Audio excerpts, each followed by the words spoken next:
Hello and welcome to the WeighPay group. In this video, we're going to take a look at our online back office known as WeighPayEnterprise.com. In this video, we're going to kind of take a look at some real high-level stuff. There's quite a bit of software here, and we want to try to keep this video as short as we can. So obviously, it's an account-based system, so I can go look at all my accounts, my business accounts, retail accounts, suppliers, customers, haulers, processors, internal accounts. So you have all of the functionality to go look at all your accounts. If I were to click on all my accounts, you can see the different number of accounts that we already have on our system, on our dashboard. And we can simply populate one of these accounts if we want to take a look at kind of how deep does each account go and what is the capability from an account-based management perspective. And so as we pull in this data, there's quite a bit of data on this account. We can see by the high-level dashboard that we've got an open balance, we got remaining credits, we've got first ticket, last tickets, unpaid tickets, paid tickets, and so you can see how many open contracts we have, how many open work orders we have. With this customer, we have an account scoring system. This account has had 71 scores and is a 3.71 account. And you can see how much ferrous or non-ferrous we brought in from this company. Down below, you can see all the transactions, all the transaction types. We can open up those tickets. We can reprint those tickets. Quite a bit of capabilities in the system for us to print and receive and look at those transactions that you can see on the screen.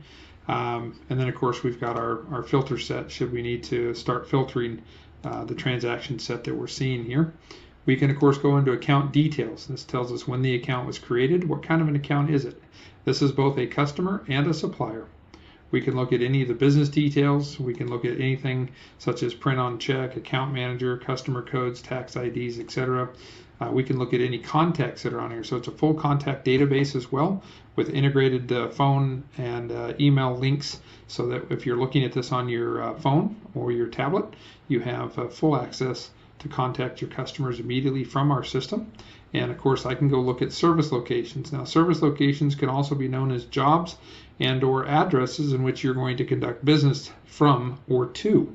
So you can see over here that you can do business with this address. I can ship to it or receive from it. This one I can ship to it. This one I can ship from it. And so you can see here that I've got my froms and my tos, and I've got my Google map is telling me how many miles away and how many hours away this address is from my current headquarters or my current business that I've got selected. Any vehicles that may be on file from this and any product aliases that may be here. And product alias is pretty simple, is that my system might call it this, but this customer prefers that I call it that on a invoice or a bill. So if I go to my settings, it can start to get a little bit deeper. We can get into sales categories, tax item codes, regions and sub-regions, chargebacks, milk run rates, a lot of feature function here. We can involve them in mass pay runs. We can choose what price board they're on, and so there's quite a bit, and we know that their payment preference is via check, or we have all the other payment preferences should you want to have those. And we are in the process of beginning our ACH electronic payments for both routing and credit card billing as well, and we'll get into some card pay here in a second. But under settings, you can see that there's quite a bit of functionality to identify this customer, identify their credit limits, and or even their customer category in the system. We can go over and look at available work orders for this account if we have any available work orders. In total, these are their total work orders that they've been involved in. And then, of course, I can filter through and look for any available work orders that might be there. And so if I go maybe back a few days, we can see in the data set whether we had any old work orders that are being filled. So you can see the work orders. You can see this one was completed, this one was completed, and this one is in progress right now. And the truck is on the way to the service location. So you can see throughout the system the available work orders, dispatch orders that are against this account, this AAA company account that you can see here. This would be any of our assets that might be located at that service location. So you can see here not only statuses, whether it's en route to the service location or whether it's at the service location. You can see what work order it went on and what was the last service date for that asset. We can get into contracts, and we can track fulfillments against that contract. So this contract's had 44 fulfillments, and we can see the contracted weight, the rate, the total, filled weight, filled dollars, remaining, valid from, valid tos. So all of our full contract management. We can get into any price sheets. These would be one-off prices that maybe we've given them, or known as a spot price or a quote. So we have a full quoting system built into the system so that we can set date-ranged quotes for specific product for specific pricing, and that can be done by any unit of measure, pound, gross ton, etc.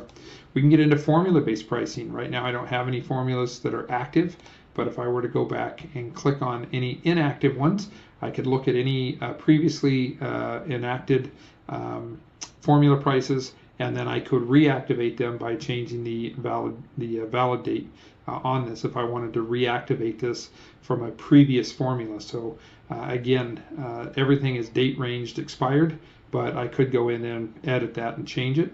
The base board that this customer is on right now, you can see that this customer has access to all 6 of these locations. So this customer is going to have 6 price boards because they can have a different price for delivery to each location, depending on the region that they're in, whether it's a feeder yard or whether it's a hub, such as a shredder yard in the scrap metal business. And then you can see here that we have a full sheet, and if I have any, you can see here I've got a spot price right here. That's the explanation on the board, and so we did an override of the default price and gave them a spot price or a quoted price. And you can see there's another one for dirty cast aluminum. We've given them a spot price, and so this board is of course absorbed into the scale application, and the scale application, just at a high level, is this scale application here that I'm referring to. That all of the customers, prices, products, contracts, work orders are all stored locally in that scale application should there be a need for offline mode, but we do utilize that information even in online mode.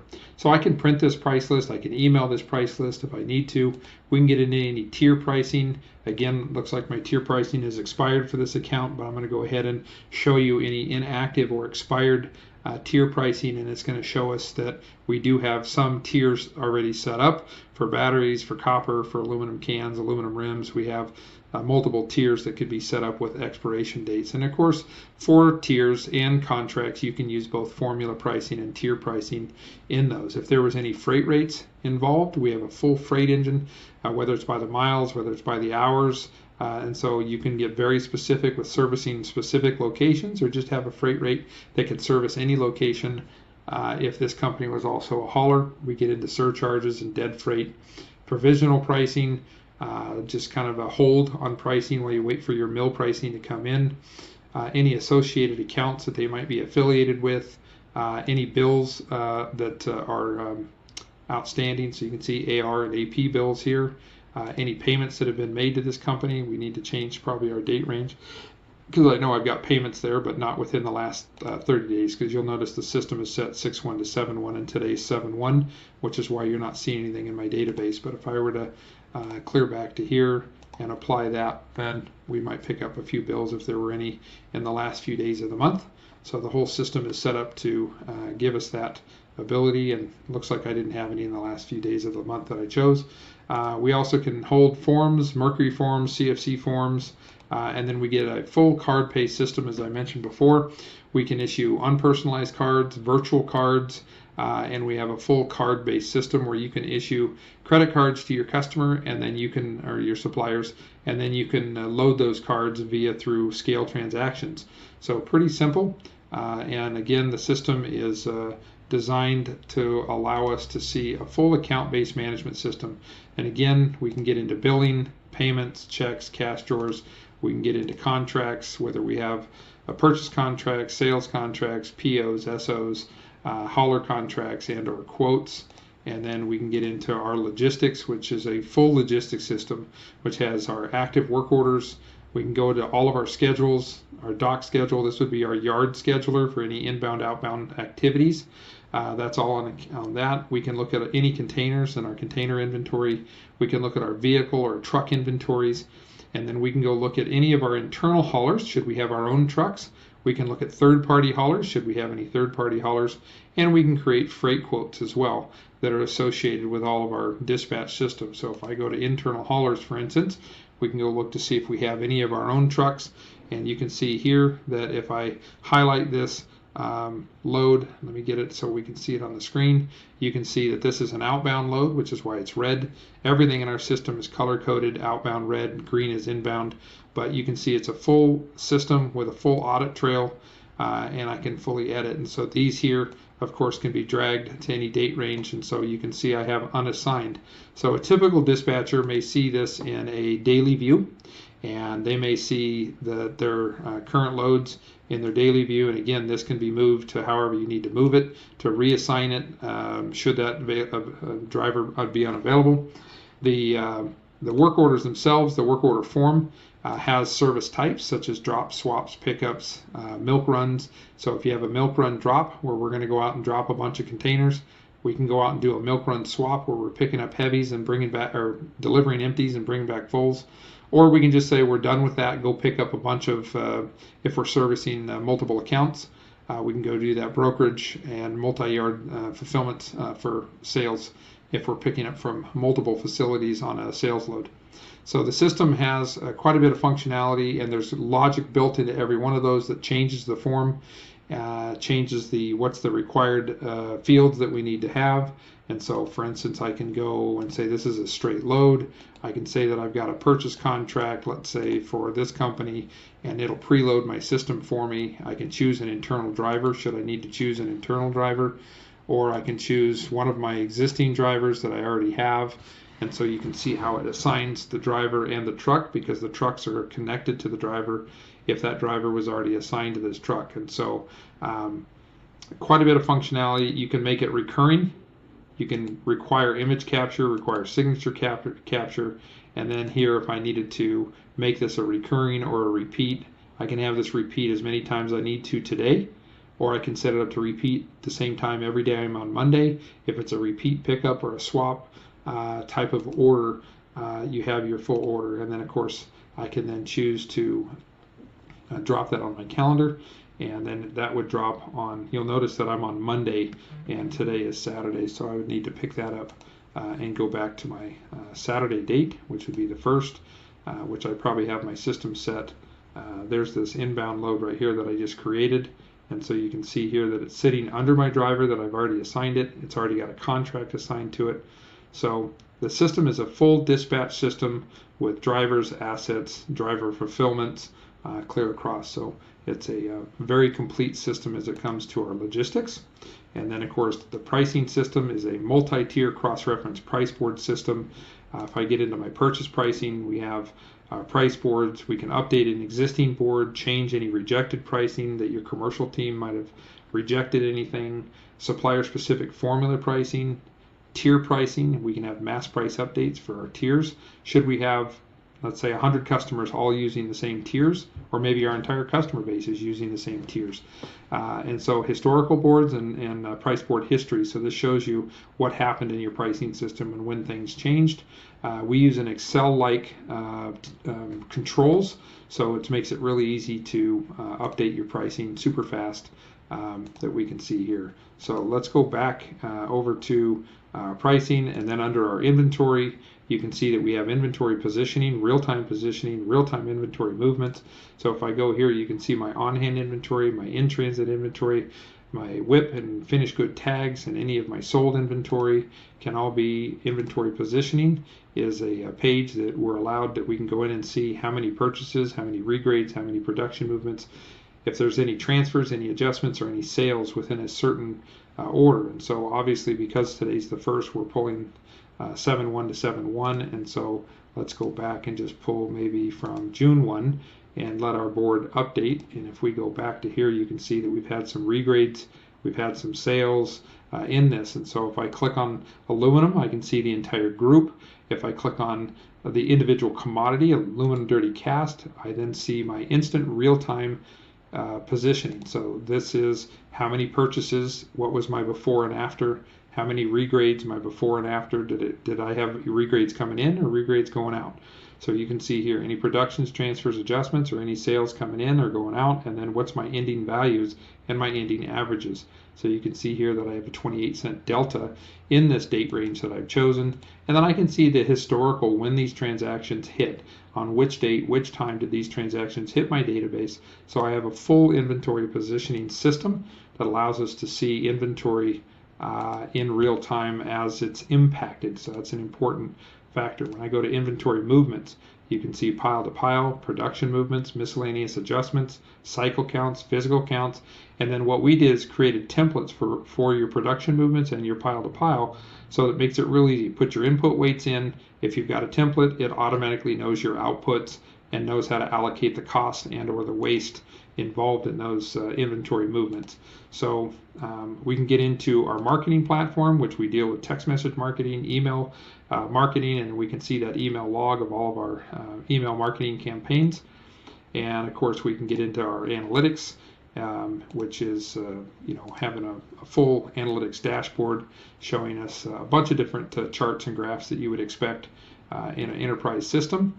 And so that's important for us to see. And then if we go back to our navigational menu, we can go into our transactions. So this is the heart and soul of our system, is the ability to have our business transactions, retail transactions, or internal transactions. And one of the things that's really important about our internal transactions is if I go to this one here that you can see has been paid, or we have an adjustment ticket, we use a parent-child system. So you can see 6751 was the parent-child. It was adjusted to create a child transaction. So here I had a ticket come in without freight, and I went and created an adjustment ticket and added my freight in so that it impacted my inventory. So you can see here that I've got my APs and my ARs, and of course I can print these. I can get into the details of the ticket, or I can just simply click on that. It's going to then open up my on-screen version in the back office. So this is fully functional. Should you need to use this as a ticketing system, it is absolutely fully functional. But we can go here and we can see all of the details of a ticket. So you can see, did it come from a work order? Are there any related ARs, any related APs, any additional bills, any service bills? So you can see this one had a related service bill. That means that there's a H, so that's a hauler bill. So this was the one that I created the hauler bill on. So I can get into my ticket items. You can see what the items were. You can see what the images are, and I can see any additional information such as freight or freight chargebacks against this line item. So it's a it's an enterprise solution. I can add supplier scores. I can add hauler scores. If I want to rate my supplier and the quality of the product, if I want to rate my hauler and the quality of his run, the timeliness of his run, etc. So you can customize your scoring system. And then most importantly, we can get into our audit field. And so this shows you how many editors, how many edits, how many ads, how many suppliers, how many bills that were created, how many images were attached, etc. And then down below, you can see everything for this ticket, and you can see previous values, new values throughout the entire system. And so full audit system, including the freight separated from any of the rest of the information. So kind of the last bit to show you before we sign off this very long video is to kind of get into our inventory. And if we go into our inventory, just as a quick sneak peek, I don't want to spend too much time getting into our inventory, but our inventory has, of course, all of our products. You can see all of our different statuses. Should I expand this from prepared, unprepared, tagged, sold, in transit, etc. And you can see that we've parsed some of these out. So now I'm looking at my tagged inventory, and you can see I can look at all my tagged images that are sitting here. How long has that tag been on? What's the tag number? It's been here 242 days. I haven't sold it yet. That's how long it's been here. I can look at my on-hand inventory. I can separate that between ferrous and non-ferrous and or any other products that I might have in my system. I can go to my in-transit. So these in-transit means these are on the road. So typically we're going to track your ship dates, your contract dates, any tickets, any haulers, etc. You'll be able to see that in both ferrous and or non-ferrous loads. And then, of course, any sold inventory that you might have sold during the date range. Again, I probably need to modify my date range. maybe do these videos at the end of the month instead of the first, but kind of gives us a good idea. So I've kind of saved our last feature, which is one of our best features for last, and that is our global search. Our global search, if I just simply maybe put in, if I'm looking for something from AAA, it's then going to show me, are you looking for AAA tire, AAA processor, AAA hauler? These are my demo accounts, obviously. And then I can look at tickets, bills associated with those. I can go look at the accounts. I can look at any bills, any contracts, any payments, any tickets, any work orders associated with AAA. Now I can narrow that down, obviously. I can look globally throughout the entire world. I can look through any regions, sub-regions. So the system is set up to run globally located companies that may deal in different states, different regions, and then have different locations within those regions. So the entire database gives you the ability to really narrow your search or expand your search between date ranges and obviously regions and sub-regions. And so to be able to go into an account, I can then click in the account. If I want to go look at a bill, I can find that bill and go look at this bill that was created on this date for this amount. So that's our global search feature that allows you to run your business, run your global business from anywhere in the world on any internet device. So I hope you've enjoyed this video. And remember, WeighPay. So advanced, it's simple.